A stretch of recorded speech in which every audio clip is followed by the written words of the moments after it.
తెలుగు మహిళ రోజా పలుగు చేతపట్టి తిరుపతిలోని ఓ belt shop ను బద్దలు కొట్టారు. కార్యకర్తలతో కలిసి మద్యం సీసాలను ధ్వంసం చేశారు. పోలీసులు ఆమెను అరెస్ట్ చేయడంతో టీడీపీ కార్యకర్తలు ఎక్సైజ్ ఆఫీస్ ను ముట్టడించి ధర్నాకు దిగారు. దీంతో తిరుపతిలో కొద్దిసేపు ఉద్రిక్త వాతావరణం ఏర్పడింది. రాష్ట్ర వ్యాప్తంగా మద్య వ్యతిరేక ఉద్యమం తిరుపతి నుంచి ప్రారంభిస్తానని ముందే ప్రకటించిన రోజా ఈ రోజు ఎక్సైజ్ కార్యాలయం ఎదుట ధర్నా చేశారు. సుమారు గంట తర్వాత కొంతమంది మహిళా కార్యకర్తలు వెంటబెట్టుకుని జీవకోణంలో కాంగ్రెస్ నేత ప్రతాప్ రెడ్డి అక్రమంగా నడుపుతున్న బెల్ట్ షాప్ దగ్గరకు చేరుకున్నారు. అనుమతి లేని ఆ దుకాణంపై కేసు నమోదు చేయాలని డిమాండ్ చేశారు. అయితే పోలీసులు పట్టించుకోకపోవడంతో స్వయంగా గుణపం చేతపట్టి తాళాలు పగలగొట్టారు.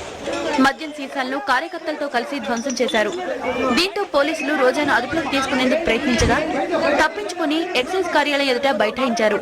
దీంతో వందలాది మంది కార్యకర్తలు అక్కడికి చేరుకోవడంతో ఉద్రిక్తత ఏర్పడింది. ఆ తర్వాత మద్యం సిండికేట్ల వ్యవహారాన్ని వెలుగులోకి తెచ్చిన టీవీ9 కార్యాలయానికి చేరుకున్న రోజా బెల్ట్ షాపులు ఎక్కడ కనిపించినా ధ్వంసం చేయాలంటూ పిలుపునిచ్చారు.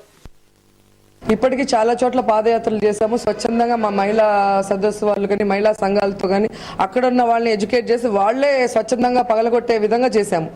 ఇప్పుడు ఎందుకంటే మళ్ళీ 4వ తేదీ నుంచి 6th నుంచి టెండర్స్ స్టార్ట్ అయినాయి.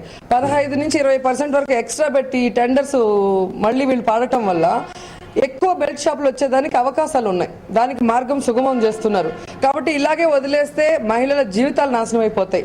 ఇందిరమ్మ రాజ్యం ఇంటింటా సౌభాగ్యం అంటున్నారు కానీ ఇందిరమ్మ రాజ్యం ఇంటింటా మద్యం అయిపోతుంది.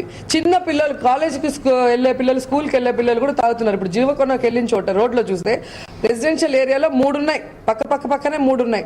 నాకు భయం లేదండి, నేను తప్పు చేయలేదు. ప్రజల కోసం, ముఖ్యంగా మహిళల కోసం నేను ఈరోజు అక్కడ ఉన్న హౌస్ వైఫ్స్ అందరూ వచ్చి పిలిస్తే నేను వెళ్ళాను. వాళ్ళ కోసం నేను పగలగొట్టాను. మాకు చాలా ఇబ్బందిగా ఉంది. బూతులు మాట్లాడుతున్నారు. 4:30-5 అయితే బయట రాలేకపోతున్నాం. చిన్న పిల్లలు కూడా అలవాటు చేసుకుంటున్నారని బాధపడ్డారు.